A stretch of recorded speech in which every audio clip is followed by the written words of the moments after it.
A racist police officer assumes that a black man walking out of an upscale cafe is a criminal and arrests him for no reason.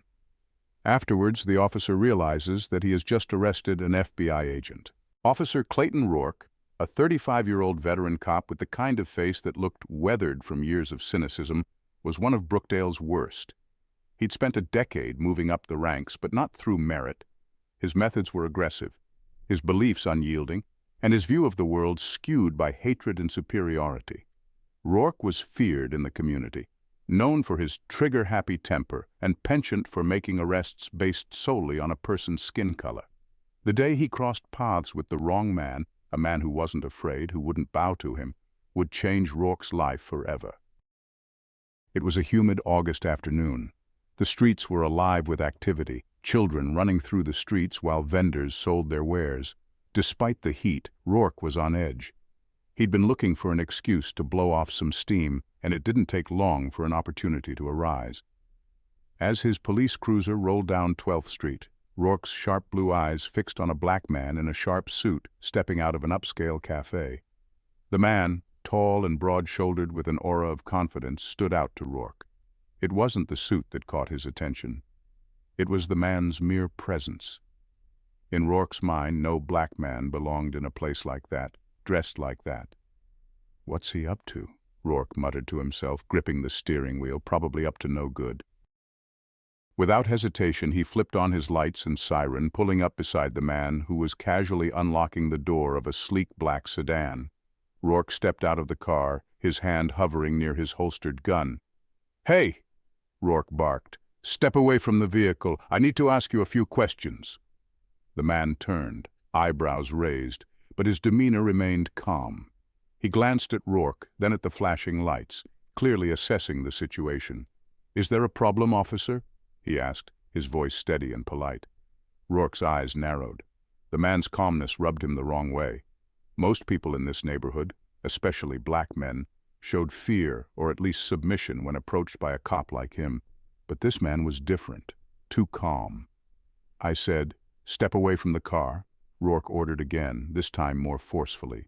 The man gave a small sigh, closed his car door, and stepped aside, his hands in clear view.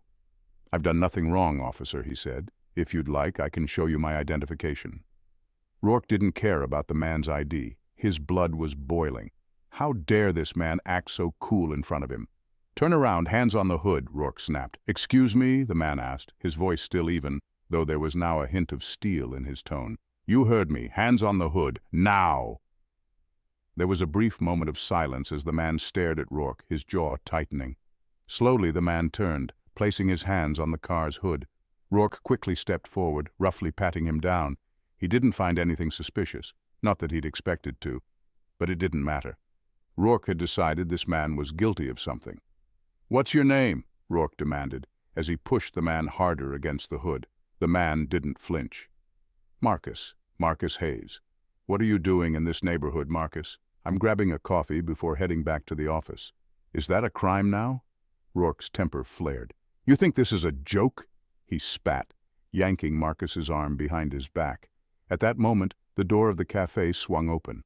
A white woman in her 40s stepped outside, looking alarmed as she saw the scene unfolding. "Is everything okay here?" she asked, her voice trembling. She glanced at Marcus and then at Rourke. "Mind your business, ma'am," Rourke snapped, tightening his grip on Marcus's arm. "This man is under arrest." "For what?" Marcus asked, his voice low and dangerous now. "You haven't even told me why you're arresting me." "For resisting arrest," Rourke sneered, "and for being a smartass." Marcus was about to speak again, but a flash of realization seemed to cross his face. He relaxed, though his eyes remained locked on Rourke's. "I think you're making a big mistake," he said quietly. Rourke laughed, yanking out his handcuffs. "The only mistake here is you thinking you're above the law." As he clicked the cuffs around Marcus's wrists, the man gave a resigned sigh. "I'd advise you to check my ID before you take this any further, officer." But Rourke wasn't listening. He was too focused on getting Marcus into the back of his squad car. At the station, Rourke paraded Marcus through the precinct like a trophy, ignoring the questioning looks from his fellow officers. It wasn't until they reached the processing room that Marcus spoke up again. "You really should take a look at my identification," Marcus said. his voice calm but firm. "This is going to blow up in your face if you don't," Rourke sneered. "You still think you're some kind of big shot, huh?" He grabbed Marcus's wallet from the evidence tray, flipping it open. His eyes scanned the ID and then froze. Staring back at him was a badge, but not just any badge, an FBI badge. For a moment, time seemed to stop. Rourke's heart pounded in his chest as he realized the gravity of what he'd done. He'd just arrested a federal agent, a black FBI agent, without cause. Panic surged through him, but he quickly masked it with anger. "What the hell is this?" Rourke demanded, his voice shaky as he slammed the wallet onto the table. Marcus's gaze was cold. "It's exactly what it looks like, officer. I'm Special Agent Marcus Hayes with the FBI." Rourke's world was spinning. How had he missed this? How had he let his own prejudices blind him so completely?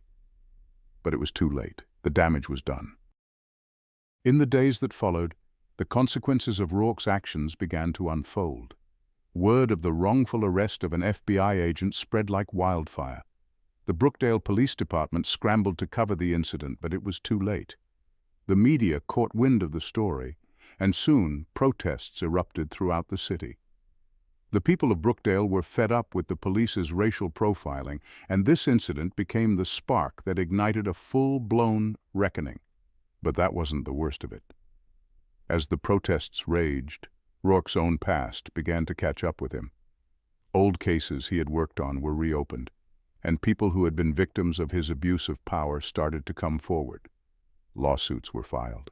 Investigations were launched. Meanwhile, Marcus Hayes remained calm through it all. He watched as Rourke's life unraveled, knowing that karma had finally come for the racist cop. But the story wasn't over. As the weeks passed, the tension in Brookdale reached a boiling point. The city was on the verge of chaos, and both the police and the community were on edge. In the midst of this turmoil, Marcus received an unexpected call. Someone, or something, was threatening to unravel everything. "Agent Hayes," the voice on the other end of the line said, "you think you've won, but there's a lot you don't know about Brookdale." Marcus's grip on the phone tightened. The man who had called wasn't bluffing, and suddenly Marcus realized that his fight with Rourke was just the beginning. The true battle was yet to come. Marcus Hayes sat in the dimly lit office of his apartment, staring at the files sprawled across his desk. The call had shaken him. Brookdale was a city where the shadows were long, and Marcus was starting to realize that they went deeper than he had ever imagined. His confrontation with Officer Rourke wasn't just a singular incident of racism or corruption. It was a symptom of a far more sinister problem. There were whispers in the FBI about Brookdale, rumors that some powerful people were keeping the city in a chokehold of fear, using the police as their enforcers. Marcus suspected it now. Rourke wasn't acting alone. He was a cog in a larger machine that fed on discrimination and fear. His phone buzzed, cutting through his thoughts. It was Sarah Jenkins, his FBI partner in another division, someone Marcus had worked with in the past. She was one of the few people he trusted. "Marcus, I heard what happened with Rourke." Sarah's voice came through the line, full of concern. "This thing is bigger than we thought. I'm pulling some strings to get you help, but you need to be careful. There are people in the department who won't like you digging. Sarah, I think I'm already in too deep." "This is personal now," Marcus replied, his voice grim. "You might be in more danger than you realize. This Rourke character, he's not the only one. And if the rumors are true, someone in your own department might be involved," Sarah warned. Marcus took a deep breath. He knew Sarah wasn't prone to paranoia, and if she was warning him, it meant the stakes were higher than he could see. "Keep me posted on what you find, Sarah. I've got a feeling things are about to get a lot messier." Back at the precinct, Officer Rourke was spiraling. His once untouchable status had started to crumble. There were murmurs in the locker room, glances that lingered too long, and supervisors breathing down his neck. But what ate at him the most was the smug face of Marcus Hayes. Rourke hated that man in a way that went beyond mere racism. It was personal now. Hayes had humiliated him, and worse, people were starting to question his authority. Rourke's bitterness led him to a familiar haunt, a dingy bar on the outskirts of Brookdale where off-duty cops drank away their frustrations. Tonight the air was thick with tension. A few of Rourke's so-called friends eyed him warily, their loyalties shaky in the face of the scandal swirling around him. As he nursed his whiskey, a man slid onto the bar stool beside him. He was older, with graying hair and an air of quiet menace. Rourke didn't recognize him at first, but the man seemed to know exactly who Rourke was. "Rough week, huh?" the man said, his voice low and gravelly. Rourke grunted, not in the mood for small talk. "You know, there are some people in this city who'd be willing to help a guy like you out. You've got powerful friends, Clayton, but you've also made some enemies." Rourke glanced at the man, his instincts prickling. "Who are you?" The man smiled faintly. "Someone who understands how Brookdale works. Let's just say, some of the people pulling the strings don't like the fact that this Hayes guy is causing problems for you and for them." Rourke's heart raced. This was exactly what he needed. "What are you saying?" "I'm saying that if you want to turn this thing around, you might need to play a little dirty. There's a way to take down Hayes and make sure your name gets cleared in the process, but it's not something you'll be able to walk back from." Rourke leaned in, his pulse quickening. "Tell me what I need to do." Meanwhile, Marcus had begun to suspect that his investigation into the Brookdale PD was drawing unwanted attention. After all, it wasn't just Rourke he was dealing with anymore. The more Marcus dug, the more it seemed like Rourke was part of a larger web, a conspiracy that involved more than just one corrupt officer. There were others in the department who were complicit, possibly even high-ranking officials. The next morning, Marcus received an anonymous envelope. No return address, no name, just a sealed package with nothing more than a single piece of paper inside. On it was a name: Captain Dean Mitchell. Marcus knew the name well. Captain Mitchell was one of the top officers in the precinct, Rourke's superior, and a man with a sterling reputation. Mitchell had been with the force for over 2 decades and was regarded as a hero by many in Brookdale. But now, someone was pointing Marcus toward him. Why? Was Mitchell involved in the corruption, or was someone trying to throw Marcus off the trail? He called Sarah, filling her in on the anonymous tip. "This smells like a trap, Marcus," she said cautiously. "If Mitchell really is part of this, then you're getting too close. They might be trying to frame you, or worse." "Maybe," Marcus replied, "but I can't ignore it. If Mitchell's involved, I need to know. And if someone's trying to set me up, I need to find out who." Sarah hesitated before replying. "All right, but be careful. I'll see if I can find out anything on my end." Marcus hung up and stared at the name on the paper. Captain Mitchell. A man with a sterling reputation, one who had never shown signs of corruption, at least not publicly. But Marcus knew all too well how appearances could be deceiving. Captain Dean Mitchell was a man of few words, but his presence in the precinct commanded respect. He'd been around long enough to know how things worked, how to navigate the gray areas of the law. And now he had a visitor. Marcus arrived at the precinct under the guise of routine business. As he stepped into Mitchell's office, he kept his expression neutral, his FBI badge tucked into his coat pocket. He didn't want to alert anyone that he was digging. "Agent Hayes, what brings you to my neck of the woods?" Mitchell asked, leaning back in his chair. Marcus could see why people liked him. Mitchell had the calm confidence of a man who had seen it all. But there was something else in his eyes, something guarded. "I was hoping you could help me with an investigation," Marcus said smoothly. "I've been looking into Officer Clayton Rourke." Mitchell's expression barely changed, but there was a flicker of recognition at Rourke's name. "Rourke's made a lot of noise recently," Mitchell said carefully. "But as far as I know, he's clean. What exactly are you investigating him for?" Marcus didn't answer right away, studying Mitchell's reaction.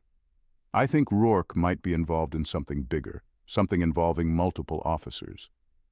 Mitchell's smile faded. "That's a serious accusation, Agent Hayes. You'd better have more than just a hunch." "I do," Marcus replied coolly. "And I think it leads back to you, Captain." There was a moment of silence. Mitchell's eyes narrowed. "You'd better be careful where you point that finger, Hayes. You're playing a dangerous game." Before Marcus could respond, the door behind him swung open. Two officers stood in the doorway, their hands hovering over their holsters. "Agent Hayes," one of them said, his voice formal. "You're under arrest." Marcus blinked, caught off guard.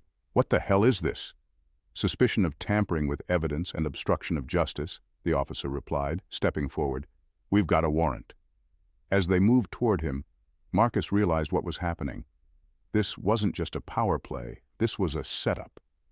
With his wrists in handcuffs, Marcus was led out of the precinct, his mind racing. Someone had orchestrated this perfectly. They were framing him, turning the tables to make it look like he was the one corrupt.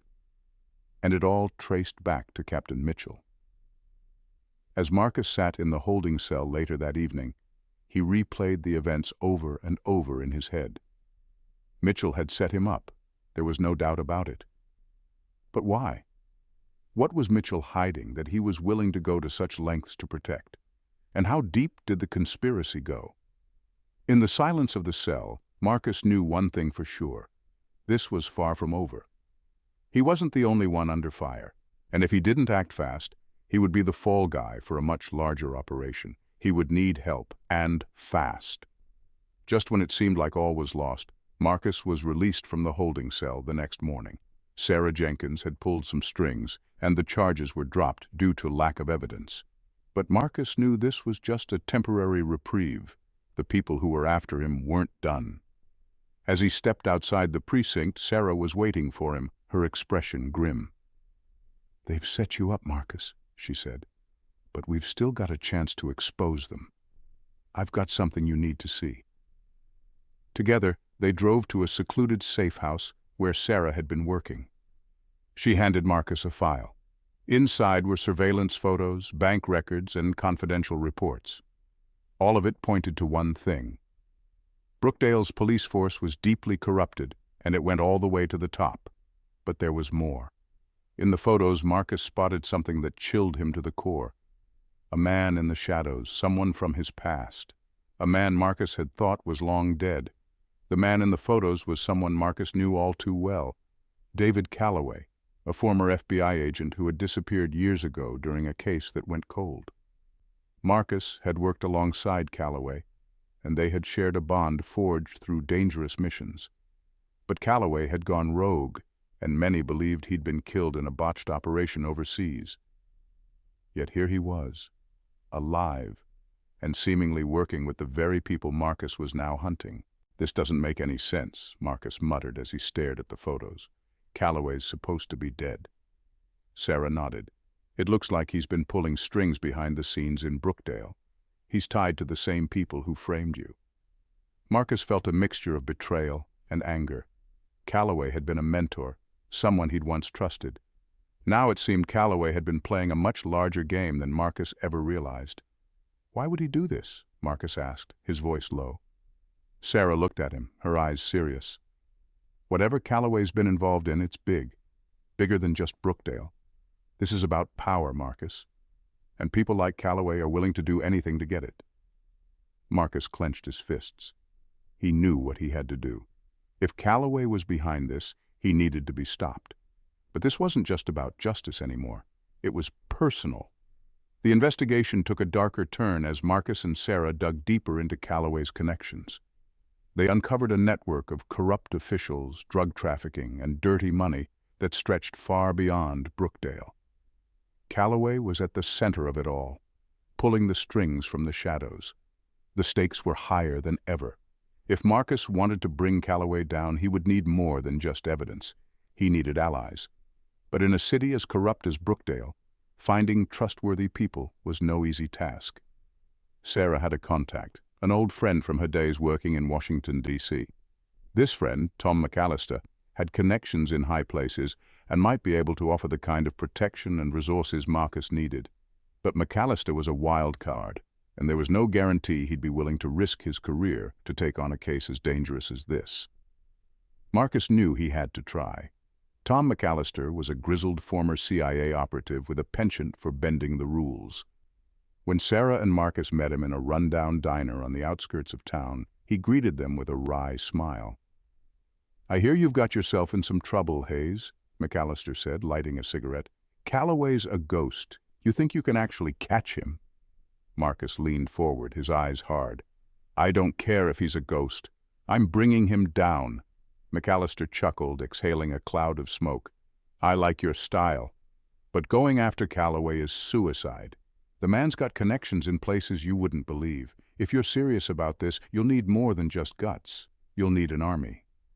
"I don't need an army," Marcus replied. "I just need the truth.